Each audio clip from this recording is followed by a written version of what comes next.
Hello friends, welcome to another new session of Smita classes. We have already completed 3 parts of the first chapter of history, the French Revolution of Standard 9. Today we will be doing the 4th part, and the topic of the 4th part, the starting of topic of the 4th part is, did women have a revolution?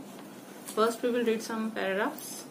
From the very beginning, women were active participants in the events which brought about so many important changes in French society. They hoped that their involvement would pressurize the revolutionary government to introduce measures to improve their lives. Most women of the third estate had to work for a living. They worked as seamstress or laundress, sold flowers, fruits and vegetables at the market, or were employed as domestic servants in the houses of prosperous people. Most women did not have access to education or job training. Only daughters of nobles or wealthier members of the third estate could study at a convent, after which their families arranged a marriage for them. Working women had also to care for their families, that is, cook, fetch water, queue up for bread, and look after the children. Their wages were lower than those of men. बहुत ही starting से ही women सब जो थी वो active participants थी। हाँ, वो बहुत एक्टिव थी। जो भी इवेंट हो रहा था, इसके कारण जो भी रेवोल्यूशन हो रहा था, क्रांति हो रहा था, वार कर रहे थे, या फिर वोटिंग राइट्स बना रहे थे, या न्यू कॉन्स्टिट्यूशन फ्रेम अप कर रहे थे, वो सब में जो है वुमेन एक्टिव पार्टिसिपेंट थी। एक्टिवली वो लोग भी पार्टिसिपेट कर रही थी ताकि फ्रेंच सोसाइटी में चेंजेस ला सके। हाँ, वो लोग होप करते थे कि वो लोग अगर जो इन्वॉल्व होंगी उस क्रांति में, तो उससे क्या है कि वो रेवोल्यूशनरी गवर्नमेंट, क्रांतिकारी गवर्नमेंट को वो इसके साथ ही प्रेशराइज कर पाएंगी। खुद एक्टिव पार्टिसिपेंट रहेगी तो प्रेशराइज कर पाएंगी, ताकि गवर्नमेंट ऐसे ऐसे नियम और रूल्स बनाए ताकि उनका भी अपना लिविंग कंडीशन इम्प्रूव हो, वुमेन लोग का भी। हाँ, ज्यादातर वुमेन जो है थर्ड स्टेट की, हम लोग पढ़े हैं ना, फर्स्ट स्टेट नोबल है, क्लर्जी है, सेकंड स्टेट नोबल्स है, और थर्ड स्टेट में बिग बिजनेसमैन है, तो पीजेंट्स है सेकंड कैटेगरी में, और सबसे लास्ट कैटेगरी में क्या है, लैंडलेस लेबरर्स, ये सब है। तो जो वुमेन जो थर्ड स्टेट की थी, उनको अपने लिविंग के लिए, हाँ, अपने जीवन चलाने के लिए काम करना पड़ता था। वो लोग या तो दर्जी का काम करती थी, ड्रेसेस बनाती थी, या फिर लॉन्ड्री का काम करती थी, कपड़े धोती थी, फ्लावर्स बेचती थी, फ्रूट्स वेजिटेबल बेचती थी मार्केट में, या फिर बहुत ही रिच लोग के घर में एज अ डोमेस्टिक सर्वेंट भी काम करती थी। हाँ, काम करती थी उनके घर में बर्तन वगैरह धोने के। तो ज्यादातर वुमेन लोग के पास एजुकेशन नहीं था और जॉब ट्रेनिंग भी उनके पास कुछ नहीं था। हाँ, सिर्फ जो वेल्दी मेंबर्स थे थर्ड स्टेट के, जो कि बिजनेसमैन सब थे, लॉयर्स थे, उनकी बेटियां जो थी, या नोबल्स की जो बेटियां थी, जो सेकेंड स्टेट के नोबल्स थे या वेल्दियर मेंबर थी थर्ड स्टेट की, उनकी बेटियां ही सिर्फ कॉन्वेंट में जाके पढ़ाई कर सकती थी, और उसके बाद उनकी फैमिली उनके मैरिज अरेंज कर देते थे। वर्किंग वुमेन जो थी, जो अगर कुछ जॉब कर भी रही थी कि दूसरी जगह काम कर रही थी, उन लोग को भी अपनी फैमिली को भी केयर करना पड़ता था। उनके लिए खाना बनाना, पानी लाना, ब्रेड खरीदने के लिए लाइन पे लगना, अपने बच्चों को देखना, सब कुछ देखना पड़ता था। पर उनका वेजेस लोअर देन मेन था। सेम काम करने के लिए उनको लोअर सैलरी मिलता था और मेन लोग को हायर सैलरी मिलता था। In order to discuss and voice their interests, women started their own political clubs and newspapers. About 60 women's clubs came up in different French cities. The Society of Revolutionary and Republican Women was the most famous of them. One of their main demands was that women enjoy the same political rights as men. Women were disappointed that the Constitution of 1791 reduced them to passive citizens. They demanded the right to vote, to be elected to the assembly, and to hold political office. Only then they felt would their interests be represented in the new government. ठीक है, तो फिर वो लोग चाहते थे कि उनका इंटरेस्ट, मतलब कुछ ऐसे रूल्स भी गवर्नमेंट बनाए जो उनके लाइफ को भी बेहतर कर सके और उनकी आवाज गवर्नमेंट तक पहुंच पाए। वो लोग आपस में डिस्कस कर पाए कि उनके लिए क्या रूल्स, क्या राइट्स होना चाहिए। इसलिए वुमेन लोग भी क्या कि अपना पॉलिटिकल क्लब बनाई है, राजनीतिक क्लब बनाई, जहाँ पे पॉलिटिक्स डिस्कस करती थी कि क्या रूल्स होना चाहिए वुमेन के लिए, और न्यूज़पेपर्स में भी आर्टिकल देना शुरू की। 60 वुमेन्स क्लब आ गया अलग अलग फ्रेंच सिटी में। उसमें सबसे फेमस क्या था, the society of revolutionary and Republican women, है ना। Society of revolutionary Republican women सबसे फेमस था। उन लोग का मेन डिमांड में एक मेन डिमांड क्या था कि वुमेन को भी वही पॉलिटिकल राइट्स मिले जो मेन को मिलता है। कि जैसे मेन को वोटिंग का चांसेस है, वुमेन को भी वोटिंग का चांस मिले, मेन को फ्रीडम ऑफ स्पीच है, फ्रीडम ऑफ प्रॉपर्टी है, तो उस तरह का वुमेन लोग को भी मिले। वुमेन डिसअपॉइंटेड हुई जब कॉन्स्टिट्यूशन बना 1791 का, फ्रेंच रेवोल्यूशन के समय जब कॉन्स्टिट्यूशन बना 1791 का, तो उनको पैसिव सिटीजन्स कर दिया गया। ऐसे सिटीजन्स जिनकी आवाज ज्यादा ऊपर तक नहीं पहुंची, जिनकी आवाज की जरूरत नहीं है गवर्नमेंट में, हाँ, ऐसे पैसिव सिटीजन्स में उनको बदल दिया गया। वो लोग डिमांड करने लगे कि उनको राइट टू वोट उनको मिले, वो लोग वोट करने का चांस मिले, उनको असेंबली में इलेक्ट किया जाए, मतलब वो भी गवर्नमेंट फ्रेमिंग में साथ दे, उनको भी गवर्नमेंट का कैंडिडेट बनने में मौका दिया जाए, पॉलिटिकल ऑफिस वो होल्ड करे, मतलब उनको भी गवर्नमेंट में कोई एक बड़ा पोस्ट मिले। तभी वो लोग सोचे कि अगर ऐसा कुछ हो पाएगा तब उनका इंटरेस्ट जो है नया गवर्नमेंट रिप्रेजेंट करेगा, मतलब अगर उनको वोटिंग राइट मिलेगा, वो कुछ बड़ा पोस्ट होल्ड करेगी, इलेक्ट होंगी गवर्नमेंट में, तब जाके वो अपनी आवाज गवर्नमेंट तक पहुंचा पाएंगी और उनका जीवन बेहतर हो पाएगा। In the early years, the revolutionary government did introduce laws that helped improve the lives of women. Together with the creation of state schools, schooling was made compulsory for all girls. Their fathers could no longer force them into marriage against their will. Marriage was made into a contract entered into freely and registered under civil law. Divorce was made legal and could be applied for by both women and men. Women could now train for jobs, could become artists, or run small businesses. Women's struggle for equal political rights, however, continued. During the Reign of Terror, the new government issued laws ordering closure of women's clubs and banning their political activities. Many prominent women were arrested and a number of them executed.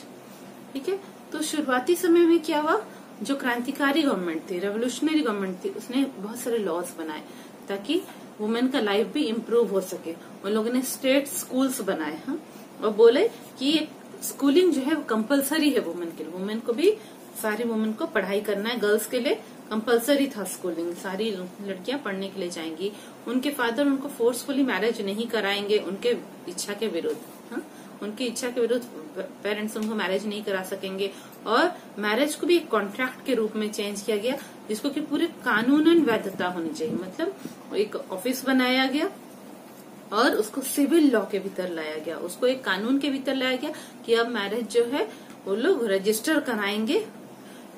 Was made into a contract entered into freely and registered under civil law. उसमें वो sign करेंगे जो bride और groom रहेंगे, और court के सामने जाके वो लोग साइन करेंगे कोर्ट में कि हाँ वो लोग अपने विल से मैरिज हो रहा है उनका, ऐसा करके एक लॉ बनाया गया, सिविल लॉ के अंदर वो लॉ को लाया गया।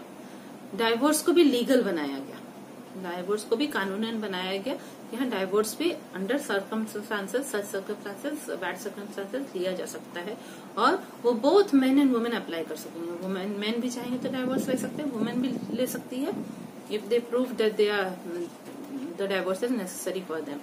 वुमेन को अब ट्रेनिंग भी मिलेगा जॉब्स के लिए, और वो लोग छोटे छोटे आर्टिस्ट भी बन सकती हैं और छोटा छोटा बिजनेस भी चला सकती है। ये सब लॉ में दिया गया, जो क्रांतिकारी गवर्नमेंट थी उसने ये लॉ बनाया। Women struggle for equal political right, तो भी ये सब मिला, उसके बाद भी वुमेन स्ट्रगल करती रही कि हाँ पॉलिटिकल राइट्स भी इक्वल मिले, हमको भी गवर्नमेंट में पोस्ट मिले, कुछ वो कंटिन्यू करता रहा।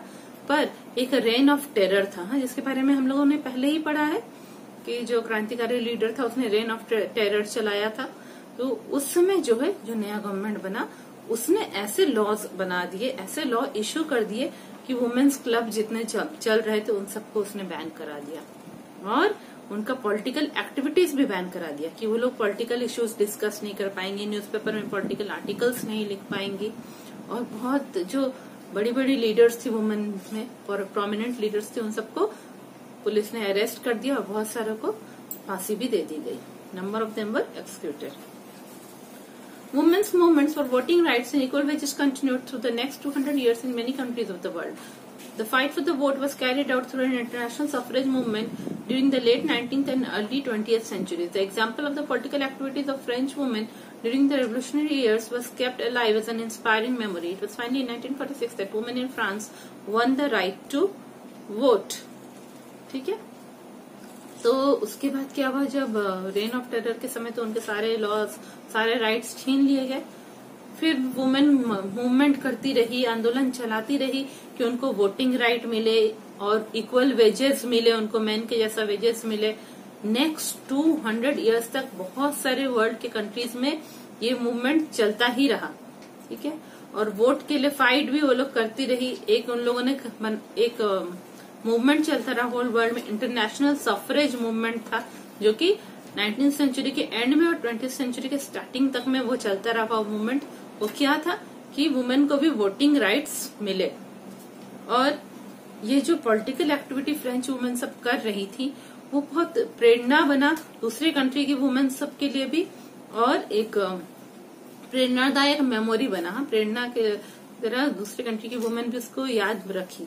और फाइनली 1946 में जाके फ्रांस की वुमेन लोग को ये राइट मिला कि वो वोट कर सकती है।